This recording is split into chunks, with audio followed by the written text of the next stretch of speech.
역대하 10장 1절부터 5절까지입니다. 르호보암이 세겜으로 갔으니 이는 온 이스라엘이 그를 왕으로 삼고자 하여 세겜에 이르렀음이더라. 느밧의 아들 여로보암이 전에 솔로몬 왕의 낯을 피하여 애굽으로 도망하여 있었더니 이 일을 듣고 여로보암이 애굽에서부터 돌아오매 무리가 사람을 보내어 그를 불렀더라. 여로보암과 온 이스라엘이 와서 르호보암에게 말하여 이르되 왕의 아버지께서 우리의 멍에를 무겁게 하였으나 왕은 이제 왕의 아버지께서 우리에게 시킨 고역과 매운 무거운 멍에를 가볍게 하소서. 그리하시면 우리가 왕을 섬기겠나이다. 르호보암이 그들에게 대답하되 3일 후에 다시 내게로 오라 하며 백성이 가니라. 아멘. 기도하겠습니다.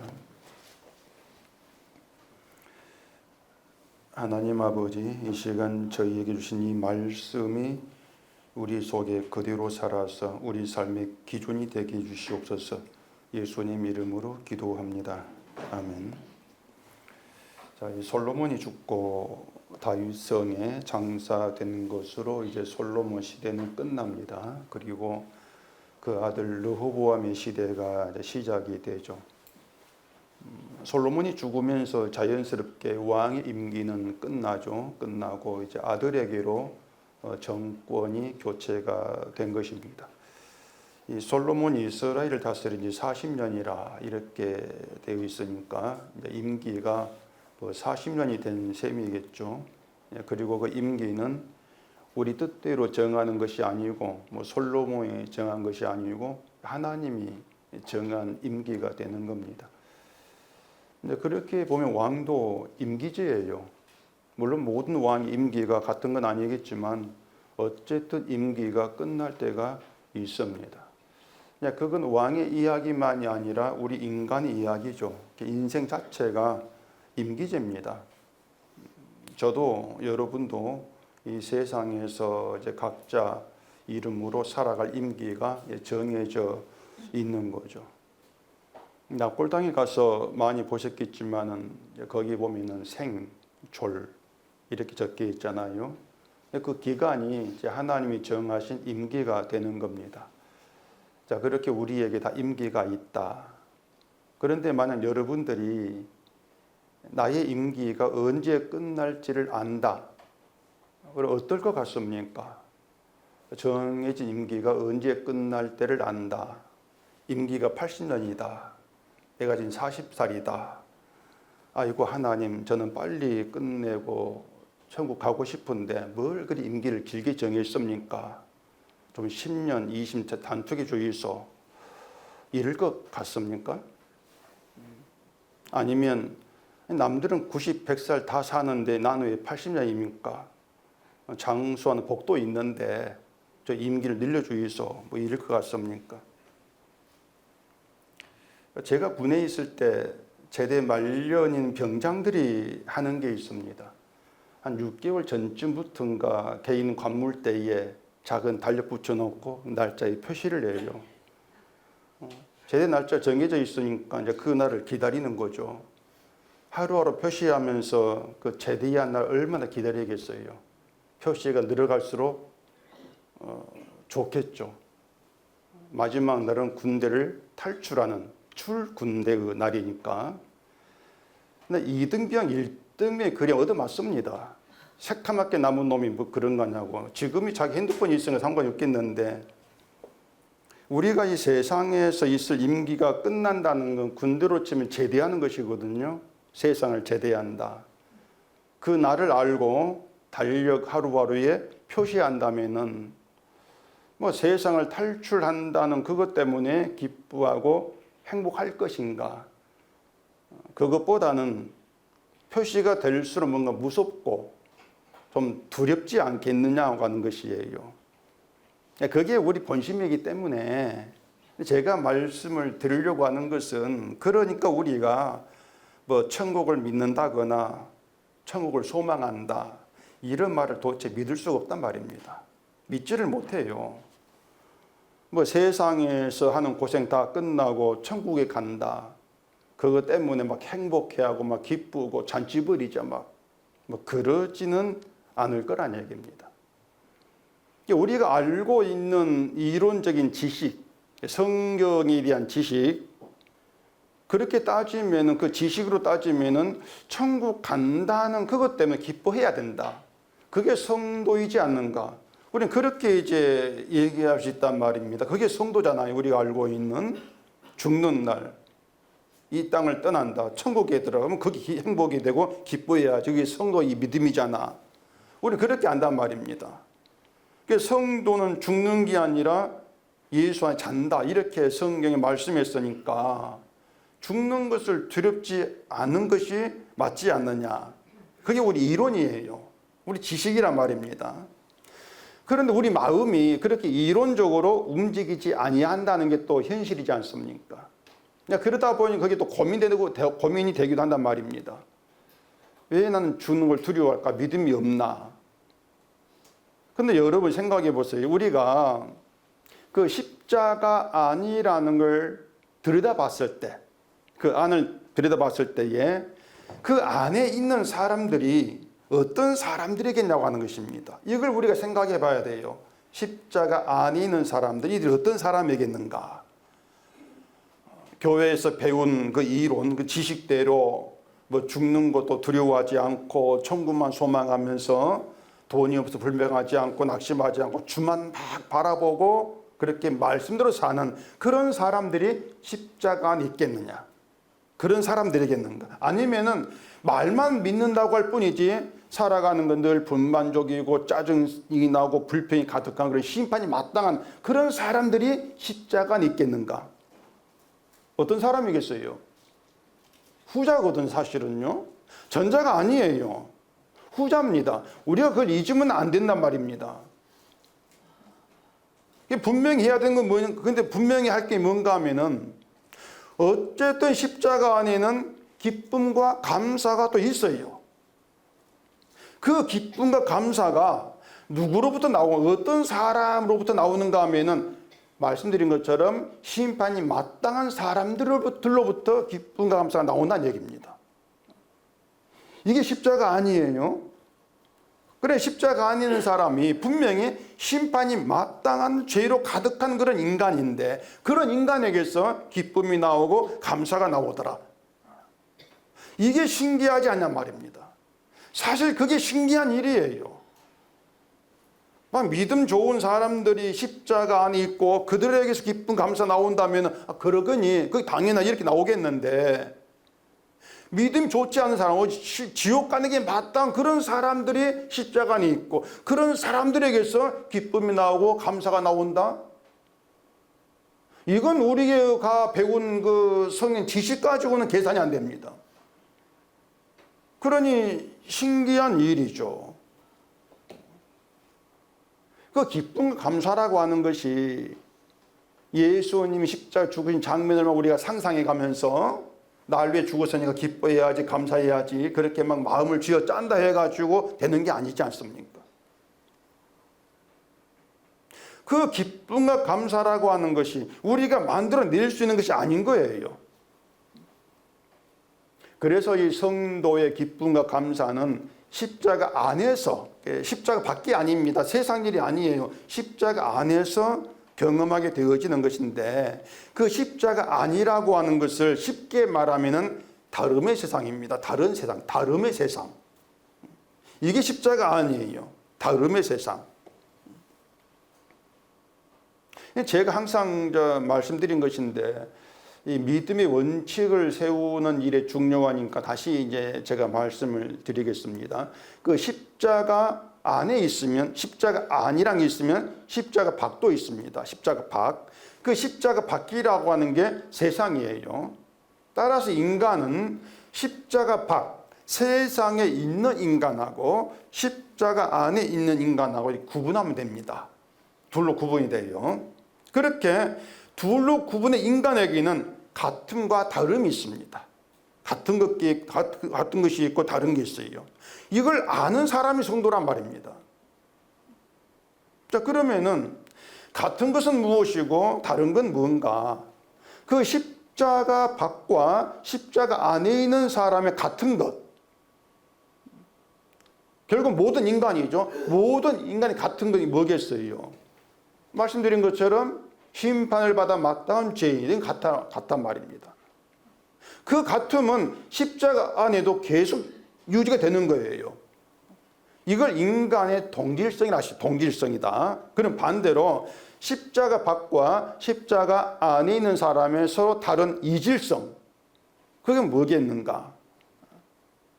이걸 교회가 가르친 대로 얘기하자면은 말씀대로 살려고 애쓰는 그 믿음 좋은 사람이라는 거, 교회 봉사 열심이고 행함이 있다는 거, 선을 행한다는 거, 이걸 성도의 다름으로 그렇게 내세우려고 할 거란 말입니다. 이게 교회 가르친 것입니다. 그런데 아무리 믿음의 애를 써도 그 삶의 매일매일에서 드러나는 죄는 그대로 있습니다. 죄가 그대로예요. 아무리 믿음으로 살려고 길을 쓰고 교회에 가는 모든 일에 빠짐없이 참여하고 남에게 해를 주지 않고 양심대로 선하게 산다 할지라도 우리에게 박혀있는 죄는 그대로입니다. 그 박힌 죄가 매일의 삶에서 그 죄의 모습을 드러내는 거예요. 이걸 남들은 몰라도 본인은 알죠. 그래서 선하게 믿음으로 살았다. 이게 십자가 안에 있는 사람의 다름이 되지를 못해요. 이걸 가지고 다르다, 그렇게 말하지를 말라는 겁니다. 십자가 안이라고 하는 것을 곰곰이 생각해 보세요. 그 십자가 안이 어떤 세계인가 하면은 예수님의 피가 용서의 능력이 되어서 흐르고 있는 그런 세계입니다. 그게 십자가 안이에요. 그런데 그 십자가 안에서 예수님의 피가 불러낸 그런 성도, 그 사람은 믿음 좋은 의인이 아니라 심판을 받아 마땅한 천국에 들어갈 자격이란 찾아볼 수도 없는 그런 죄인을 부르신단 말입니다. 그런 일을 말씀드린 것처럼 죄인으로 십자가 안에 부름받아 들어간단 말이에요. 그렇게 십자가 안에서 예수님의 피의 은혜로 연결되어 있는 사람이 죄인입니다. 그러면 그 십자가 안에 있는 사람이 다름이 뭐냐? 자기가 저주받을 죄인임을 아는 거예요. 이게 성도의 다른 점이에요. 이게 다릅니다. 죄인임을 안다는 것. 똑같은 죄인인데, 십자가 밖도 죄인인데, 똑같은 죄인인데 한쪽은 죄를 몰라요. 죄를 모르고 자기를 죄인으로 인정을 못한단 말입니다. 근데 다른 쪽은 죄를 알아요. 죄를 알고 자기를 죄인으로 인정하게 되어지는 것이죠. 이게 다름이에요. 근데 그게 전부가 아니란 말입니다. 죄인된 내가 예수님을 알고 나의 믿음이나 행함이 아무 쓸모가 없구나, 이걸 알게 되고 그 가운데에서 십자가의 능력만 자랑하게 되어진다. 이게 진짜의 다름이죠. 그리고 이 모든 것이 하나님께서 행하신 일이고 그것이 나에게 베풀어진 하나님의 사랑이다. 이걸 느낄 때 그 하나님의 일하심을 깨닫는 그 가운데에서 감사와 기쁨이 나온다는 얘기입니다. 그래서 우리가 언제 감사하고 언제 기뻐하게 되는가 하면은 뭐 세상의 돈이라든가 직업이라든가 그런 다름으로 나오는 기쁨 감사가 아니고 나를 죄인으로 바라볼 때, 내가 죄인임을 알게 되었을 때, 이것이 하나님의 일하심이라는 것, 하나님 베푼 은혜라는 알게 되었을 때 그때 감사가 되고 기쁨이 된다. 그걸 여러분이 좀 잘 알고 계셔야 돼요. 그래서 이 솔로몬의 재산과 지혜가 천하의 모든 왕들보다 크다 할지라도 그것을 이스라엘과 이방 다른 나라의 다름의 기준으로 삼을 수는 없다는 것입니다. 만약에 솔로몬 재산과 지혜를 다름의 기준으로 세운다면은 그 이스라엘이 자기의 다름을 유지하기 위해서는 솔로몬 재산과 지혜가 그대로 계속돼야 돼요. 이어받아 가지고. 그런데 그렇게 되지를 않게 한단 말입니다. 본문에 르호보암이 이제 솔로몬의 후계자로 이제 등장을 하는데, 이 르호보암 때에 이스라엘이 남과 북으로 분열된 그런 사태가 발생을 합니다. 오늘 본문이 이스라엘이 어떻게 분열되었는가를 보여주는 전초점 시작이 이제 되는 것인데, 1절에 보시면은 그 온 이스라엘이 르호보암을 왕으로 삼기 위해서 세계에 모이고 르호보암도 세겜으로 갔다, 이렇게 시작을 하고 있죠. 그리고 뒤에 2절에 보시면 이제 솔로몬을 피해서 애굽에 도망쳐 있던 여로보암도 이 소식을 듣고 세겜으로 왔다, 이렇게 되어 있습니다. 그렇게 여로보암과 온 이스라엘이 세겜에 온 르호보암을 찾아와 가지고 하나의 건의를 한 내용이 4절입니다. 4절 보십시다. 왕의 아버지께서 우리의 멍에를 무겁게 하였으나 왕은 이제 왕의 아버지께서 우리에게 시킨 고역과 매우 무거운 멍에를 가볍게 하소서. 그리하시면 우리가 왕을 섬기겠나이다. 백성들이 하나의 조건을 제시하고 이 조건을 들어주면 우리가 당신을 왕으로 섬기겠다, 그런 얘기거든요. 근데 이상한 것은 다윗이 온 이스라엘을 다스린 왕이었고 또 왕 계승 원칙에 따라서 솔로몬이 왕이 되었지 않습니까? 그렇게 다스렸단 말입니다. 그러면 이 솔로몬의 아들 르호보암이 왕으로 지기 위해서 이스라엘을 다스리면 된단 말입니다. 근데 왜 백성들이 세계에 모여가지고 르호보암과 협상을 하냐, 그 말이죠. 당연히 왕이 되는 것인데, 조건을 제시하고 협상을 한다는 것은 당신을 왕으로 섬길지 말지를 우리가 백성들이 정하겠다는 거예요. 어떻게 보면 반란을 일으킨 것과 같은 것이죠. 근데 그렇게 된 이유가 있습니다.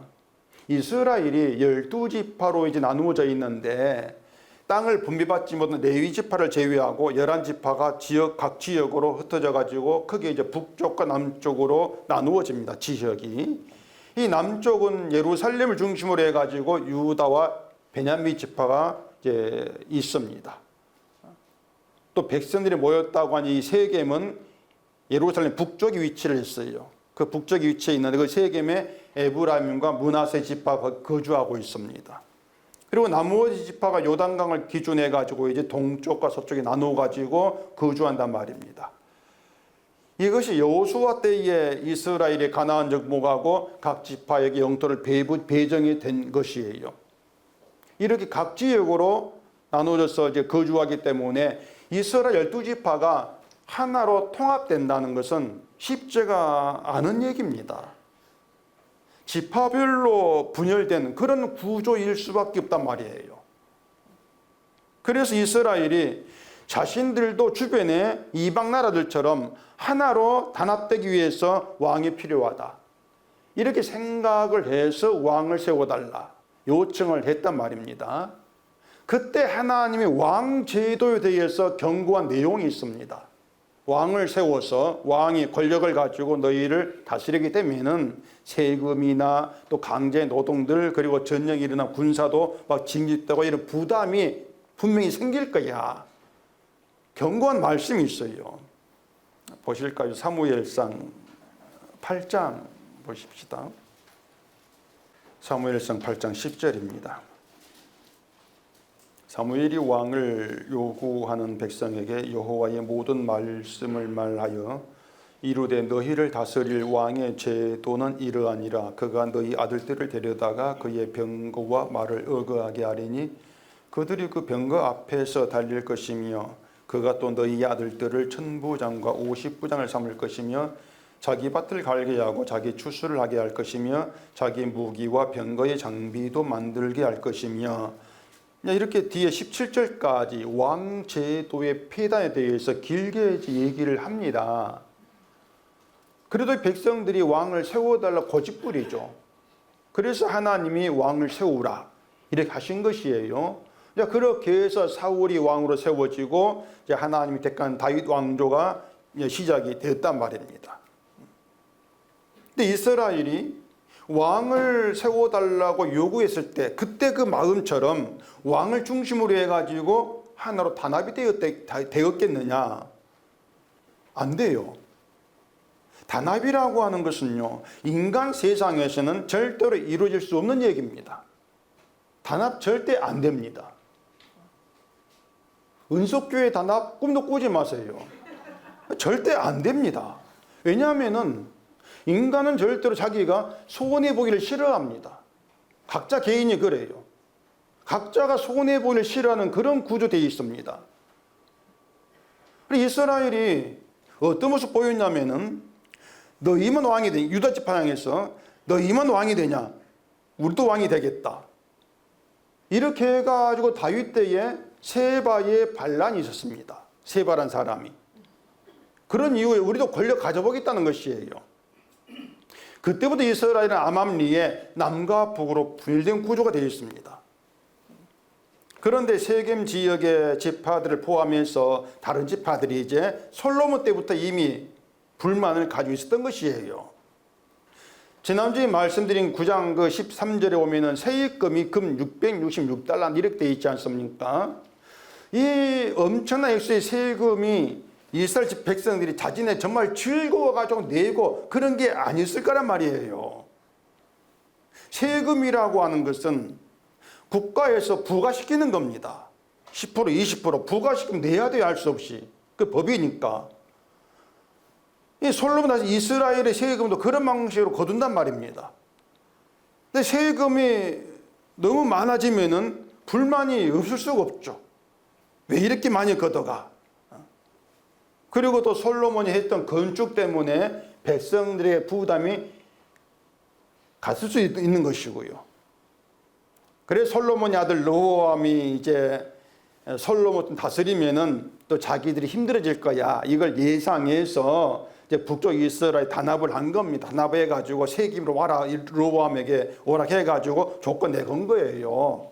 당신 아버지가 시킨 고역과 무거운 멍에가 너무 심했다.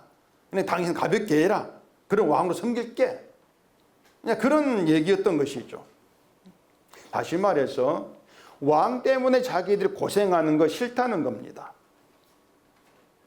결국 이스라엘이 처음부터 왕을 구했던 이유가 왕을 위해서 자신들이 고생하겠다는 것이 아니었어요. 왕을 세워가지고 그 덕분에 자기들 삶이 나아질 걸 기대하고 왕을 구한단 말입니다. 그러니까 왕을 세워가지고 잘 되어가는 이방 나라 바라오면서 왕에 대한 환상을 가진 것이죠. 환상이었어요. 그런데 왕이 오히려 자기의 삶을 힘들게 한다면 당연히 불만이 쌓일 수밖에 없는 것이고 그런 왕을 섬길 수 없다는 쪽으로 단합을 한 거란 말입니다. 다른 지파들이. 솔로몬이 우리의 멍에를 무겁게 했다. 근데 이건 말씀드린 것처럼 하나님이 이미 경고한 내용입니다. 경고한 내용인 이스라엘 듣지 않고 무시했던 것이죠. 왕이라는 걸 경험해 본 적이 없으니까 왕이 있으면 힘들어진다. 이것을 몰랐던 거예요. 르호보암이 그런 조건 듣고 이제 원로들과 젊은 신하들의 조언을 구했는데 답이 달랐지 않습니까? 원로들은 백성들이 원하는 답을 해주고 그들 해주면 그들이 왕의 종이 될 것이다. 조건 들어줘. 이런 것이었고 젊은 신하들은 솔로몬보다도 멍에를 무겁게 하라 해라. 이렇게 나온 거예요. 결국 르호보암이 젊은 신하들 말대로 했는데 그 덕분에 나라가 분열된 그런 결과를 초래했단 말입니다. 이건 다음 주에 이제 말씀드릴 거 넘어가고 먼저 이스라엘 백성의 요구를 생각해 보십시다. 멍에를 가볍게 해달라. 이 요구가 옳은 것입니까? 잘못된 것입니까? 그 요구가. 그게 옳은 거예요? 잘못된 거예요? 백성들 입장에서는요. 얼마든지 의견을 제시할 수 있단 말입니다.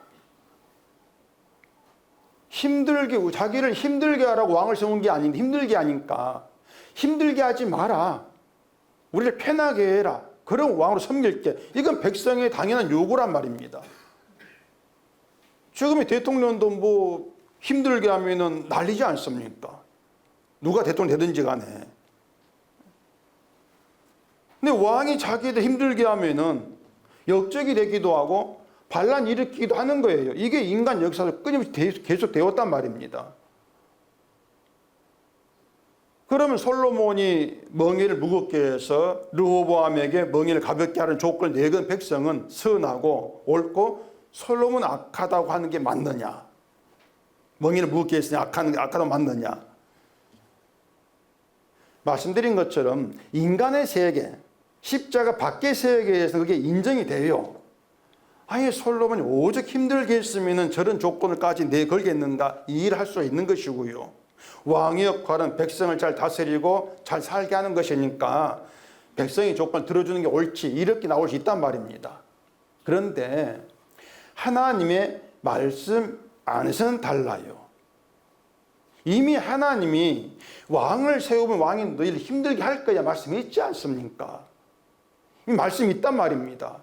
왕을 세우면 너희의 끝이 어떨 것이라는 것을 말씀했는데 그걸 무시하고 왕을 세워달라고 한 게 백성이란 말입니다. 그렇기 때문에 하나님 말씀 안에서 본다면 백성들이 악해요. 악한 것이죠. 이스라엘이 왕을 구했을 때에 하나님이 책망하신 것은 그들이 나를 버려서 자기들 왕이 되지 못하게 한다, 그것이었습니다. 이스라엘은 자기들을 위한 왕을 원하는데 하나님은 이스라엘에게 자신들을 위해 일한 하나님으로 여기지 않았던 것이에요. 이스라엘 하나님이. 그런데 하나님이 이스라엘을 위해 일하지 않으신 것이 아닙니다. 자, 보세요. 하나님이 이스라엘에게 사사를 세웠습니다. 사사를 세워서 이스라엘을 인도하게 하셨습니다. 또 이스라엘이 잘못된 것이 있을 때에 선지자가 환영받지 못하고 희생당할 것이다, 이걸 아시면서까지도 선지자 보내가지고 말씀을 전했습니다. 이러한 일들 하나하나가 이스라엘을 위해 하신 하나님의 일이었습니다. 다만 이스라엘 입장에서 그런 하나님의 일이 자기들을 위한 일로 다가오지를 않은 거예요. 하나님이 일하시면 자기들 마음에 들지를 않았단 말입니다. 그래서 자기들 마음에 드는 왕을 세우고자 하는 것을 하나님은 하나님이 자기들 왕이 되지를 못하게 하는 것으로 이렇게 말씀을 하신 것이었어요. 그리고 지금도 이스라엘과 똑같은 생각, 똑같은 의도로 하나님을 자기들 멋대로 정해 섬기는 것이 교회입니다. 하나님은요, 우리의 삶을 편하게 주겠다고 말씀하신 적이 한 번도 없습니다. 성경에는 그런 내용이 없습니다. 인간들이 제멋대로 하나님을 상상한 거죠. 내 마음에 맞는 하나님을. 그래서 우리가 먼저 생각해야 되는 것은 르호보암에게 멍에를 가볍게 해달라, 이런 요구를 하고 그 조건 들어주면 왕으로 섬기겠다, 이렇게 나온 이스라엘 그 모습이 지금 우리가 하나님을 대하는 것과 다르지가 않다는 겁니다. 늘 조건을 들고 나와요. 하나님께 끊임없이 요구를 합니다. 내 삶을 가볍게 해달라고, 짐을 가볍게 해달라고, 편하게 해달라고. 그러면서 하나님은 내가 원하는 걸 들어준 적이 없어, 이런 불만도 함께 품고 교회로 나오고 있죠. 그러니까 생각해 보세요. 하나님은 내가 원하는 걸 들어준 적이 없어. 그런 불만, 불편을 가지고 나와가지고 뭐 합니까? 뭐 해요? 찬송 부르잖아요. 주는 귀하시다 하면서 하나님 인도 말하면서 찬송 부르지 않습니까? 그러니 그런 모습들을 우리가 생각해 보면은 우리가 하나님께 나와가지고 찬송한다는 거, 예배한다는 거, 믿는다는 거, 이게 모든 것들이 위선이고 거짓된 것이라는 말을 하지 않을 수 없단 말입니다. 정말 감사하는 찬송하려면은 내 속에 어떤 하나님에 대한 불만, 불평 없어야 되죠. 그건 사라지고 없는 상태에서 오직 감사, 기쁨만 충만해야 되죠. 아무것도 없어 감사한 상태, 그 상태가 되어 나와가 찬송 불려고 저게 진짜네? 이렇게 말할 수 있는 것이지, 불만이 살아있으면 찬송한다? 그걸 어떻게 우리가 믿음이라 할 수 있겠습니까? 결국에 우리는 지금까지 한 게 뭔가 하면은 하나님을 믿는다고 주장했을 뿐이고 믿는 척 했을 뿐이지 한 번도 하나님을 왕으로 섬긴 적도 없고 믿은 적도 없습니다. 내가 왕이죠. 내가. 그렇지 않습니까? 그게 우리가 임기 동안 하나님 정한 임기도 살아가면서 행하는 일들이어요. 그 임기 동안 한 번도 변하지 않고 우리 내가 왕이 되어가지고 나를 위해 살아갑니다.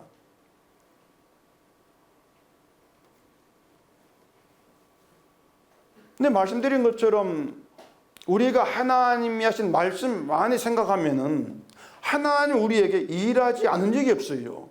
우리는 하나님이 나에게 뭔가 일한 것이 없어. 그렇게 느끼지만 정작 하나님 우리에게 일하지 않은 적이 없단 말입니다. 근데 그 하나님 일하심이 다가오지 않고 뭔가 느끼지 않고 실감되지 않는 것은 자꾸 내 기준 가지고 내가 원하는 그 일함을 생각하기 때문에 다가오는 게 없단 말이에요. 그래 중요한 것은 말씀 안에 들어가서 하나님의 일하심을 생각해야 한다는 것입니다. 하나님 일하는 것 중심이 뭔가 언약이에요. 하나님은 우리의 어떤 편한 삶이 중심이 아니고요, 언약을 중심으로 일하십니다. 그리고 예수를 보내심으로 언약을 이루시지 않습니까? 다만 그런 일들이 우리가 원한 일이 아니었다는 것이었어요. 우리가 언약을 원한 적도 없고 언약을 이룰 메시아를 보내달라고 한 적도 없어요. 그냥 내 삶을 편하게 해줄 메시아지. 나를 구원할 그런 메시아죠. 결국 인간은 처음부터요, 나를 위한 하나님이 되달라 이런 요구만 해왔을 뿐입니다. 선악과를 먹은 이후부터. 자기를 위해 선악을 먹은 그때부터 이미 하나님을 나를 위한 하나님으로 우리는 요구했을 뿐이란 얘기예요. 그래서 우리가 하나님 나의 왕이여 이런 노래를 부르기 전에요, 먼저 내가 하나님 왕 되시면 어떻게 생각을 하는지 나의 속마음을 살피는 게 먼저입니다.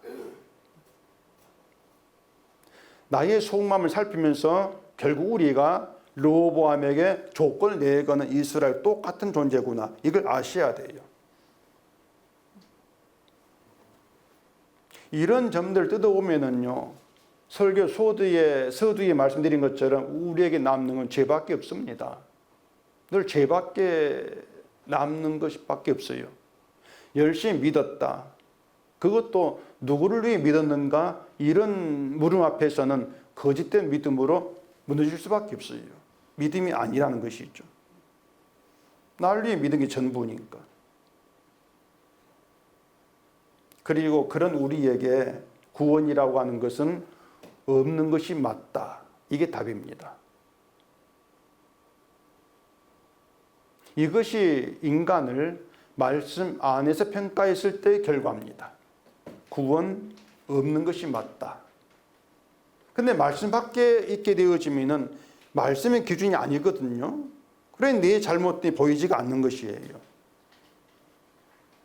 그래서 말씀 안과 말씀 밖에 살아가는 그 삶의 다름은 말씀이 기준되어 가지고 늘 내 죄가 드러나는 것. 죄를 보게 되어 이게 성도의 다름이라는 것. 이걸 여러분이 아셔야 한단 말입니다. 그리고 여러분의 그 기준이 말씀이 되어야 하는 것이에요. 말씀 안에 있다면은. 자꾸 내 기준에서 나를 보니까 내 믿음이 내가 인정이 되는 거죠.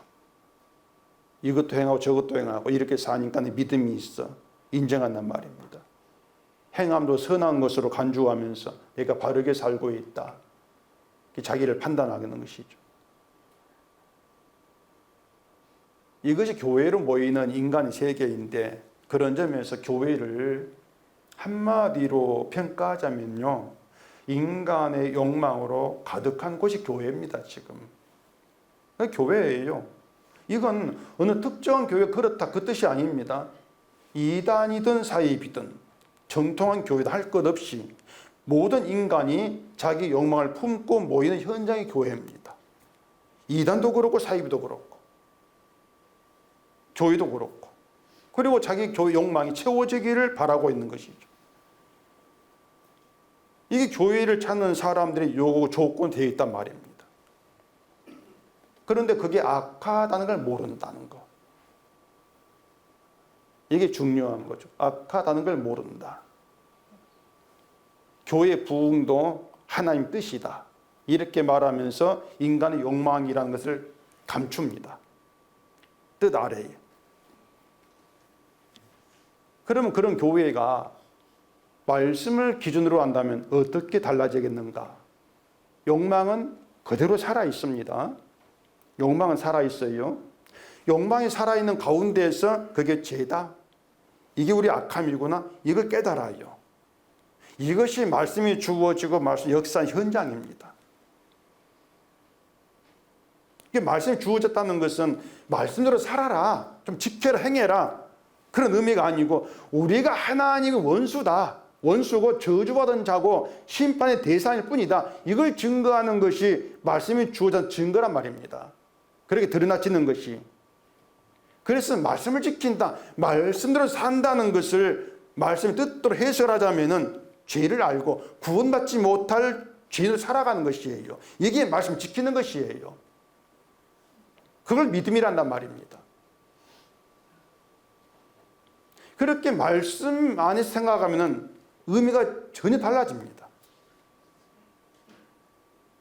이사야서 29장을 보십시다. 이사야 29장 13절입니다. 주께서 이르시되 이 백성이 입으로는 나를 가까이 하며 입술로는 나를 공경하나 그들의 마음은 내게서 멀리 떠났나니 그들이 나를 경외함은 사람의 계명으로 가르침을 받았을 뿐이라. 그러므로 내가 이 백성 중에 기이한 일, 곧 기이하고 가장 기이한 일을 다시 행하리니 그들 중에서 지혜자의 지혜가 없어지고 명철자의 총명이 가려지리라. 입술로는 하나님을 가까이 하는데 마음은 멀리 떠났다. 기독교인을 두고 말하기를 행함이 없다고 비난을 하죠. 예수쟁이는 말쟁이다. 이렇게 말하면서 물에 빠지면 입술만 둥둥 뜰 것이다. 이런 조롱도 한단 말입니다. 교회에서도 말만 하지 말고 행해야 된다. 이걸 아주 강조하거든요. 근데 그것이 하나님을 입술로만 공경하는 것이고 마음으로는 믿고 경외하는 것이 아니다. 이렇게 말한단 말입니다. 교회는 달라요. 말만 하지 말고 행해라. 이게 하나님을 입술로만 공경하는 것이 아니고 마음으로 경외하는 것이다. 이렇게 바꿔 말한단 말입니다. 자, 여러분은 마음이 하나님 가까이 있다. 이게 뭘 의미한다고 보십니까? 여러분의 마음이 하나님 가까이 있다. 이게 무슨 뜻이겠어요? 어렵게 생각할 것 없이 여러분의 마음이 하나님 말씀에 가까이 한다. 어떻게 되겠어요? 가까이 해본 적이 없으니까 알 수가 없지 뭐. 우리 마음이 말씀에 가까이 하게 되어지면은 가차 없이 죄가 드러나요. 그게 말씀 가까이서 나타나는 현상이란 말입니다. 죄가 드러나고 구원받지 못할 인간으로만 주 앞에 세워진단 말입니다. 이게 말씀이 하시는 일이에요. 그리고 그런 나에게 베풀어진 하나님의 일, 그 십자가 사건, 그 사건이 마음에 들어옴을 경험하면서 하나님이 나에게 일하시고 계셨다. 이걸 깨닫게 되고 그 일하니 감사하게 되는 거죠. 이게 하나님을 마음으로 경외하는 것이에요. 나를 죄인임을 알게 하심을 감사합니다. 이게 하나님을 가까이 마음이란 말입니다. 교회 가르치는 것은 계명을 행하고 지키면 복받는다. 이게 사람의 계명이에요. 하나님의 계명은 죄를 드러내는 것인데 행하면 복받는다. 이게 사람의 계명이죠. 이걸 두고 하나님은 죄를 알지 못한 인간이 자기 욕망으로 찾는 하나님, 이게 입술로만 경고하는 것이다. 이렇게 말합니다.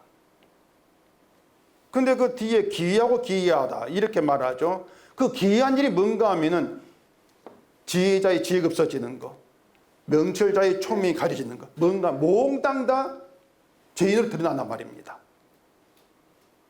그래, 지혜자도 없어요. 총명자가 없어요. 믿는 사람이 없어요. 몽땅 죄인이에요. 이렇게 드러내는 걸 하나님이 기이한 일 이렇게 말씀하는 거예요.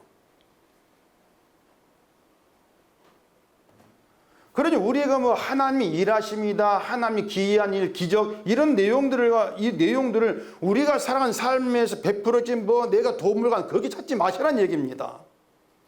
세상 누구도 알 수 없는 인간 지혜로 도무지 알 수 없는 죄를 알게 되어지는 이게 기이한 일, 기적이란 말이에요.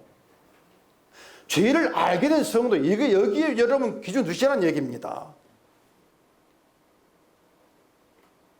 무슨 말인지 아시겠죠? 이걸 모르면은 뭐 큰일이지. 로마서 5장을 보겠습니다. 로마서 5장 17절입니다. 한 사람의 범죄로 말미암아 사망이 그 한 사람을 통하여 왕노릇하였은즉 더욱 은혜와 의의 선물을 넘치게 받는 자들은 한 분 예수 그리스도를 통하여 생명 안에서 왕노릇하리로다. 그런즉 한 범죄로 많은 사람이 정죄에 이른 것 같이 한 의로운 행위로 말미암아 많은 사람이 의롭다 하심을 받아 생명에 이르렀느니라. 자, 이것이 말씀의 세계입니다. 이게 복음의 세계예요. 이 말씀 안에서 한 사람 범죄, 아담의 범죄란 말입니다. 근데 사망이, 죄의 사망이 그 한 사람, 아담을 통해서 들어 왕노릇하고 있다. 이게 말씀의 세계란 얘기예요. 그 말씀 안에서 인간은 어떤 존재입니까? 아담 안에서 사망이 왕노릇하는 그런 존재일 뿐이란 말입니다. 사망이 종이에요. 죄의 종으로 있단 말입니다. 이게 말씀 안에 평가된 인간이에요. 그런데 자꾸 믿음으로 살겠습니다, 하나님을 충성하고 의를 행하겠습니다, 이렇게 나온다면은 과연 그게 말씀 안에 있는 모습이냐 말입니다. 아니거든요. 그래, 교회가 얘기하고 있는 말씀 안의 세계, 말씀 안에 살아가는 이게 엉터리란 말이에요. 말씀 밖에 있는 걸 말씀 안으로 바꾸고 얘기한단 말입니다. 그렇게 행함을 포기하지 않으면서 하나님한테 그럴듯한 조건을 내걸면서 이렇게 살 때니까 복 달라. 협상하고 있지 않습니까? 협상.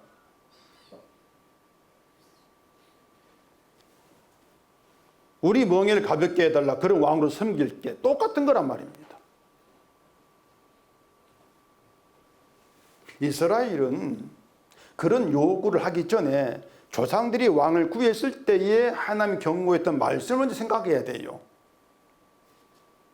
그런데 그런 말씀조차 생각하지 않고 또 말씀을 가지고 자기를 판단할 능력조차도 없는 겁니다. 이것이 우리의 본래 형편입니다. 다시 말씀드릴게요. 우리는 아무 능력이 없는데요, 예수를 믿을 능력이 없는 것은 물론이고 말씀을 가지고 나를 판단할 그런 능력도 없습니다. 우린 그렇게 미련하고 우둔한 자입니다. 이게 인간의 본래 형편이란 말입니다. 그러니까 우리가 말씀, 복음 이렇게 말하고 있지만 기본적으로 그 말씀을 가지고 나를 판단할 그런 자들이 못 된다. 그걸 먼저 아셔야 돼요.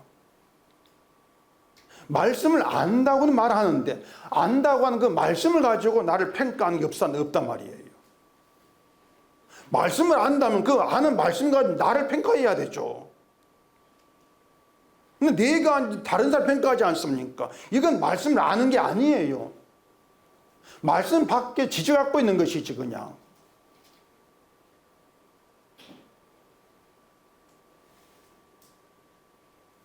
지금까지 드린 말씀을 정리해서 제가 드리고 싶은 말은 하나입니다. 우리가 죄를 알고 나를 죄인으로 바라보게 되는 것은 우리의 능력 밖의 일이다. 이걸 제발 분명히 하시라는 겁니다. 죄를 안다, 죄인 이런 말을 그냥 들어온 풍을 대로 뭐 사단계 3년이면 뭘 한다더라? 풍을 읊는다고 뭐 수십 년 저한테 막 죄 들어왔기 때문에 그냥 나 알고 있어 그렇게 나오시지 마시고요. 그 죄를 안다는 것 자체부터 우리 능력 받기 일이야. 좀 그걸 좀 생각하시라는 것이에요. 예수님이 죄인을 부르러 왔다 이렇게 말씀하는데 죄인을 부를 때 우리가 예 죄인 여기 있습니다 이렇게 응답할 그런 존재가 못 된다는 얘기입니다.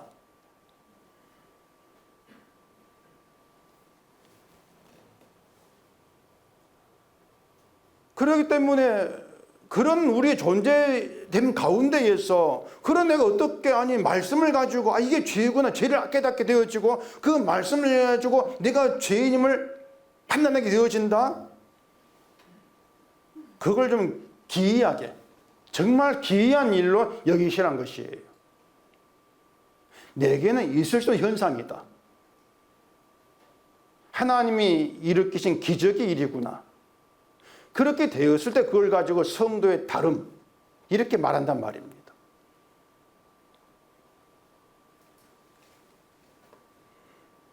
그래 우린 자꾸 하나님의 말씀을 날 위해서 사용하려고 하는데 실제로는 하나님 말씀이 우리를 사용하고 있습니다. 그게 진짜 현실입니다.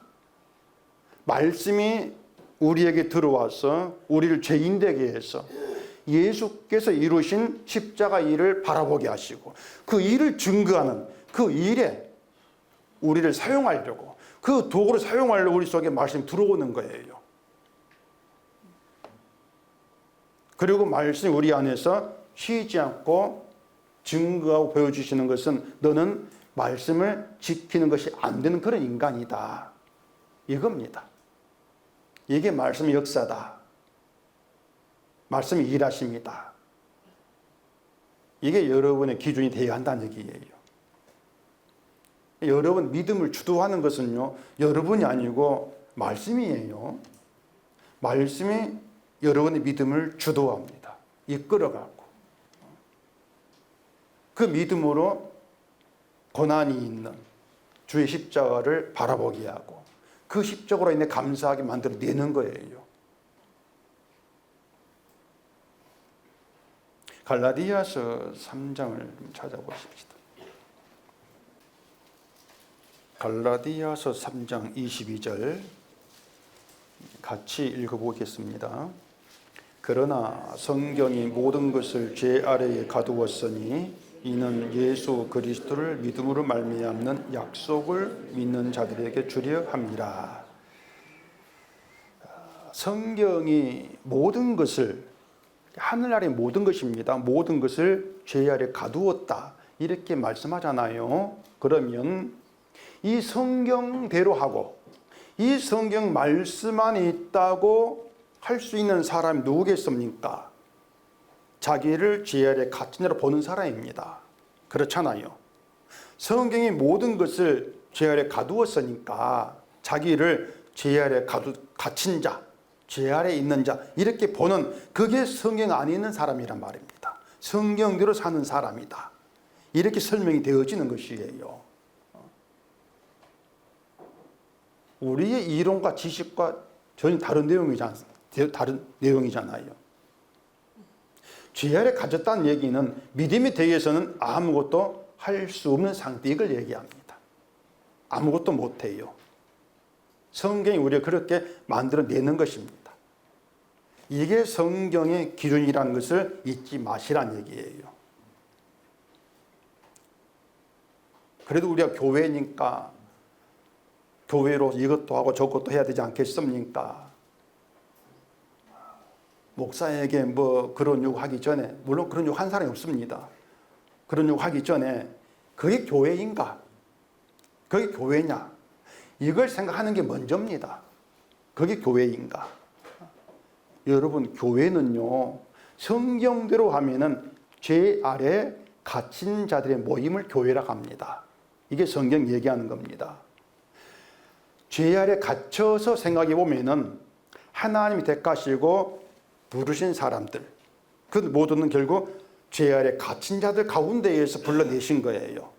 그렇기 때문에 아무 쓸모없는 나를 하나님 불러내셨네? 쓸모없는 부르셨네? 이게 감사가 되는 거예요. 이게 기쁨이 된단 말입니다. 이게 이들이 성도예요. 그러니 죄인임을 아는 기쁨이란 얘기입니다. 이게 성도의 다름이다. 그러니까 뭐 기도를 하고 안 하고 뭐 구제를 하고 안 하고 선교하고 안 하고 남들처럼 뭐 살고 안 살고 이걸 가지고 내가 성도인가 아닌가 그렇게 따지질 마시란 얘기입니다. 나를 죄인임을 알게 한 그 은혜를 감사하게 되어지는 그 가운데에서 이게 다름이구나. 교회의 다름이라고 하는 것도 교회 사업까지 드러난 것이 아니고요. 주의 사랑 안에 있는 것으로 다름이 드러나요. 주의 사랑이 있다. 은속교회의 다름 이런 거 생각하지 마시고요. 그냥 죄 아래 갇힌 성도의 모임 그렇게만 생각하시면 돼요. 주 안에서 주의 피로 용서받은 사랑을 증거하는 그런 사람으로 함께하는 그 다름을 나타내는 게 교회구나. 이런 이유로 우리를 모이게 했구나. 이게 하나님 원하시는 바른교회 모습입니다. 하나님 말씀 안에서 하나님 베푸신 기적과 주의 희생을 깨닫고 나의 죄에서 체험을 감사하는 이게 참된 교회란 얘기죠. 이런 교회로 함께하는 성도는 하나님의 용서하심 의에서 만들어진 새로운 피조물이에요. 그리고 새로운 피조물은 내가 나를 존재하게 한 기적을 잊지 않고 감사하죠. 이러한 감사가 우리에게 생생히 나타나기를 기도해야 한다는 겁니다. 그게 성도니까.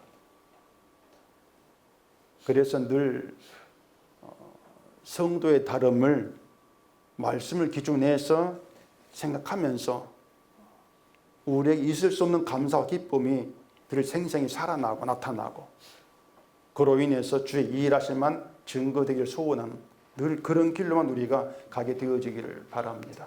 기도하겠습니다.